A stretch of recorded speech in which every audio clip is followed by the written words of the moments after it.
Alex Pereira, a man whose life journey is a perfect embodiment of the phrase, through hardships to the stars. He's that guy. He's a savage, man. The guy's an absolute stud. As a fight fan, he's like the ideal fighter that you would follow and become a fan of. His rise to the top of the mixed martial arts world was far from smooth. It began with struggles with alcoholism at a young age. Isso eu não tive controle, né, com a bebida e cada vez eu ia bebendo mais, cada vez eu ia bebendo mais. Yet somehow transformed into him becoming a two-division champion in the prestigious Glory kickboxing promotion and eventually a UFC champion in 2 weight classes. This incredible feat was made possible by a lethal combination of power, unique technique, and cold-blooded composure, perfectly blended into the Brazilian machine of destruction. Good because he's... Oh! That's it! That's it!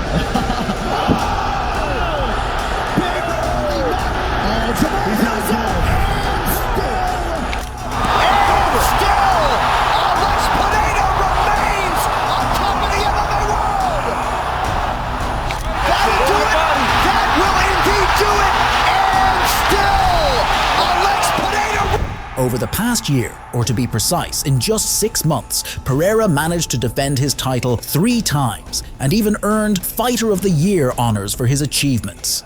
After such an intense run, he decided to take a well-deserved break to recover from his own relentless pace.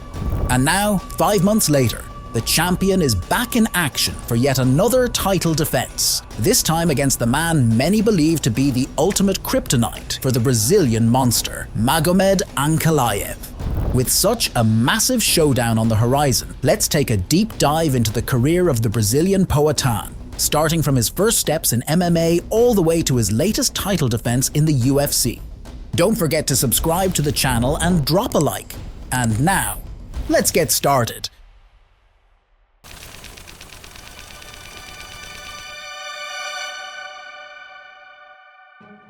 Strangely enough, Pereira's professional debut in 2015 didn't go his way, as he lost to Ankalaev via rear naked choke in the 3rd round. However, his dissatisfaction with a negative record sparked a fire, and he went on to rack up 3 consecutive stoppage victories.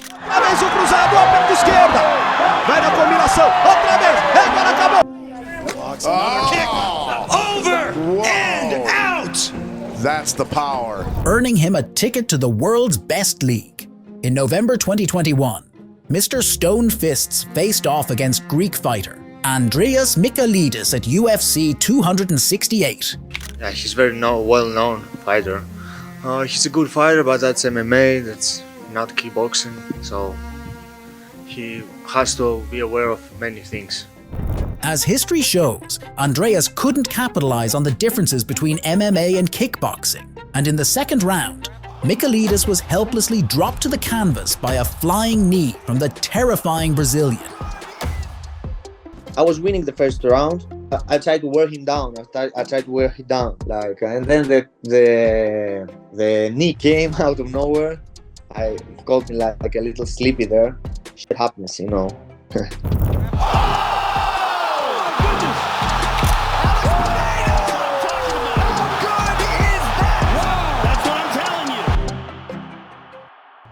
Following his debut, Pereira faced one of his toughest MMA tests yet, going the full distance for the first time in his career against his fellow Brazilian Bruno Silva.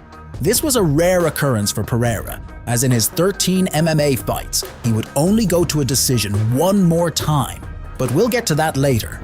As for now, we can't deny that Pereira is an exceptional athlete whose kickboxing accomplishments still haven't been surpassed by anyone. But his rapid rise in the UFC would have been impossible without Israel Adesanya's involvement in his story. These two had already met twice in kickboxing, and while the first fight was close, when Adesanya appeared to have the upper hand, the judges controversially awarded Pereira the unanimous decision win. The second bout, however, saw Pereira cement his name in history as the first and only man to knock Adesanya out.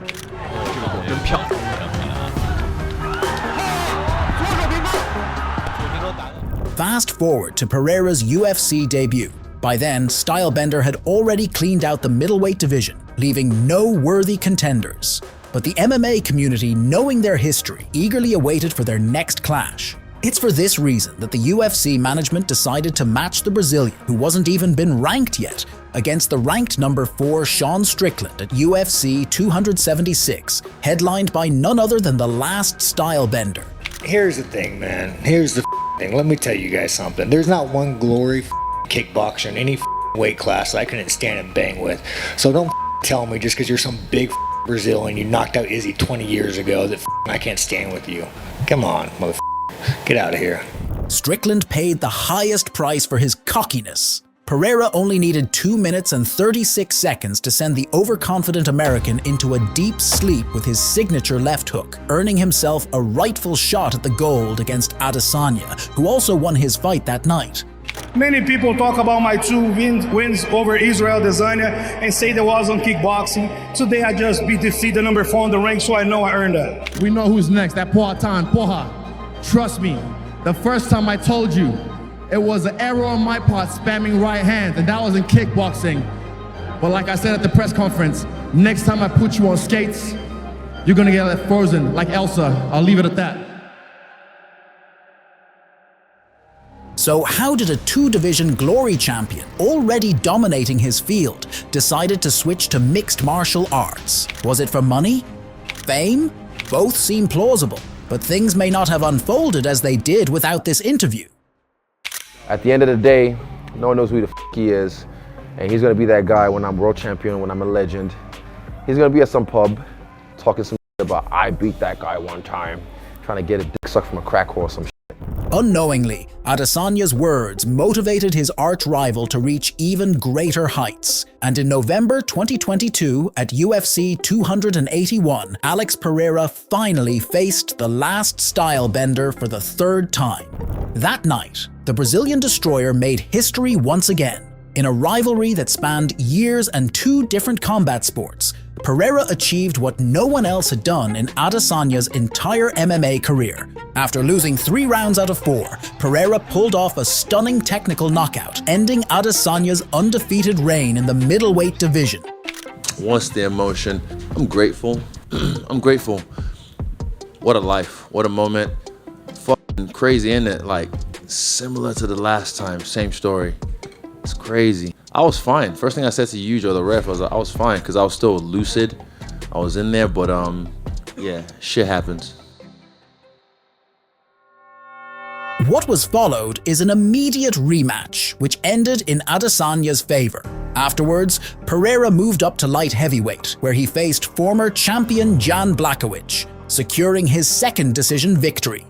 With Pereira's past accomplishments and his incredible success in the UFC, the organization deemed him worthy to fight for the vacant light heavyweight title against another former champion, Jiří Procházka, who vacated the belt due to the serious injury. I know you said this week, you don't think he's a complete martial artist. I said that because it's true. It's true because his stand-up is on the 90%, and wrestling somewhere there, grappling somewhere there, And I'm not one to say that my grappling or wrestling is something special. Sure. But it exists. The 2 warriors met in the main event of UFC 295, once again at Madison Square Garden, a place that has already become iconic for Pereira. No, it's a very special place. It's still the place that I made my UFC debut, where I became a champion. So now, fighting for the belt here is something really important to me too. Even Jiří's flashy and unorthodox style, together with a high pace, couldn't save him from his fate. Like a predator stalking his prey, Pereira methodically closed in on his target. The climax of the fight came in the final minute of the 2nd round, when a single sniper-like shot from the Brazilian sent Procházka into oblivion. Alex Pereira had once again proven that his rise to the top was no accident. He became a 2-division champion in record time, shocking the world with his triumphs. It means a lot to me to be able to conquer this after so many years of training and dedication. And also it's very important for me to be able to show to everybody, you know what I mean? Everybody know where I came from, my humble beginnings. So to get here and achieve this is a big achievement for me. After winning his second belt, Pereira was automatically signed to fight another former champion, Jamal Hill, who just as Yuri vacated his title due to a severe injury. Like Prochazka, Hill was confident in his abilities, claiming that he would destroy the newly crowned champ. Make no doubt, I'm here to put him out. He gotta go to sleep. Only one way to this end. It's okay with him ranking me as fourth. I'm okay with that. You know, whatever his opinions are, whatever. We're gonna get in there and see. That's all. We're gonna get in there and see. You already know how I'm coming. You know, just getting acquainted with the visual that I plan on seeing on Saturday night. Write it down, take a picture. I don't give a fuck. We getting it in. When you step in there with me, ain't nothing to talk about, ain't nothing to say. It's all right here and I'm on your ass. But as history taught us, Hill's words didn't age well. In the main event of the historic UFC 300, Pereira needed only 3 minutes and 14 seconds to send the overconfident ex-champion to the land of the sweet dreams, punishing him for all his earlier talk and defending his title for the first time. Jamal came to win, thought he was going to win, and the other thing, I don't know if you guys don't know this yet, but I'll tell you, I just found out when I went up in the octagon because I saw him messing around with his foot. He broke his toe 2 weeks ago, and he fought tonight with a broken toe. It's worth noting that since John Jones left the division in 2020, only one man were able to defend the title at least once, Jan Blachowicz, and that defense was against Israel Adesanya, who couldn't even gain 205 pounds and weighed in while eating a pizza. After that, the title changed hands like a hot potato. Glover Teixeira, Yuri Prochazka, and Jamal Hill each had a chance to hold the title in their hands. But only Pereira managed to lift the curse from the light heavyweight title. Pereira's latest appearance in the octagon was on June 29, 2024, headlining UFC 303, originally planned as Conor McGregor's return, but something didn't go according to plan. All right, guys, here I am again. Conor McGregor is out of 303 versus Michael Chandler with an injury.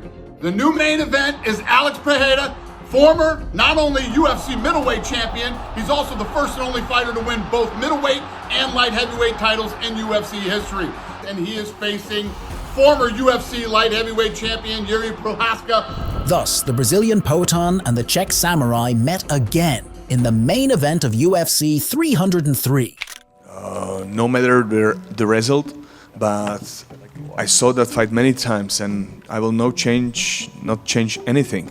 And I want to do the same right now, this Saturday. I want to do the same, but much better, be more precise in the details. It's hard to say what Prochazka was hoping for. Only 6 months had passed since their first fight, and it was unclear what he expected to change, given that he hadn't adjusted his training or game plan. What did change was that this time, Pereira felt no resistance from his opponent at all, delivering an even more brutal conclusion to their rivalry. Just as the bell rang to end the first round, Pereira dropped Prochazka with a vicious left hook that should have ended the fight right there. However, Yuri managed to get back on his feet and retreat to his corner, but Pereira wasn't about to let his prey escape. And at the start of the second round, he delivered a devastating head kick that turned off the lights for the Czech warrior, who struggled to get up for a long time afterwards. Yeah, I mean, he looked incredible. Fight started just like the last fight, chopping that calf kick, busting his leg up. And then, he got saved by the bell. No, he didn't. Yeah, no, he didn't. It was incredible. I mean, that guy is a monster. Now it's time to talk about his most recent appearance in the octagon. On October 5th, 2024, the Brazilian monster was set to make his third title defense against, let's be honest, not the most formidable contender at the time, the ranked number 8 Khalil Roundtree at UFC 307. And this fight certainly raised quite a few eyebrows. The 8th ranked contender, whose only notable win over a top opponent was against a well past his prime Anthony Smith, And to make things worse, had recently been caught using PEDs. Somehow got a title shot over the division's ranked #1 contender? Even now, that decision remains highly questionable, regardless of how things ultimately played out. Próximo agora, não tenho o que contestar, né? Todo o trabalho que ele tem, onde a organização achou que deveria colocar essa luta e, pô, eu achei muito bom. The main reason that I've always wanted this fight, really, is for the fans. You got two of the best strikers in the world going at it. When I step in there, you get to expect the best version of me. And the best version of me is not someone who switches my plan and then out of nowhere in my career decides to become a wrestler. So that's kind of like, I'm just trying to make that point clear. As it turned out, even a stone like Pereira needs time to recover, because the Warhorse shocked everyone by lasting longer against Alex than anyone else in the light heavyweight division, and even managed to knock him down. But the Brazilian Poatan rallied, took control of the fight, and sealed the deal with a TKO in the 4th round. When I watched the feature, he said, listen, this guy hits hard, he's tough, he's this, he's that, and this guy has a dream, but my fight IQ will win this fight. He said that in the combo feature, and that's exactly the way it played out. Alex Pereira isn't just a fighter whose knockouts amaze, they leave a lasting mark on the history of mixed martial arts. Poatan isn't afraid to face the best, and every time he steps into the octagon, it's a chance to witness the fall of another victim who dared to stand in his way. His journey to the top, paved with grueling training and sheer willpower, has become the embodiment of the true fighter's spirit. Over the past year, Pereira has taken out 2 former champions and a young, hungry contender. And while the light heavyweight division still has plenty of rising killers for Alex to test himself against, I believe Magomed Ankalaev should be the ultimate challenge for the Brazilian Poatan. If Alex manages to defeat such a formidable opponent as Magomed, he will have every right to take whatever next step he deems necessary. A super fight with Dricus if the African gets past Hamzat? Absolutely. Moving up to heavyweight? Sure, why not? Though, with all due respect to Alex, I personally think he has no business in MMA's heavyweight division as long as its rightful daddy Tom Aspinall is ruling over it. Weight classes are here for a reason, and I wouldn't want to see a repeat of Izzy's story against Blachowicz. All that's left for Poatan is to wish him luck. Hope he comes into the most important fight of his career in peak form, and once again deliver a spectacle for us all. Looking to level up your skills and connect with like-minded individuals? Check out Skool, the ultimate platform to join diverse communities tailored to your passions. Whether you're into digital marketing, business, tech, or design, Skool gives you access to experts, exclusive content, and endless opportunities to grow.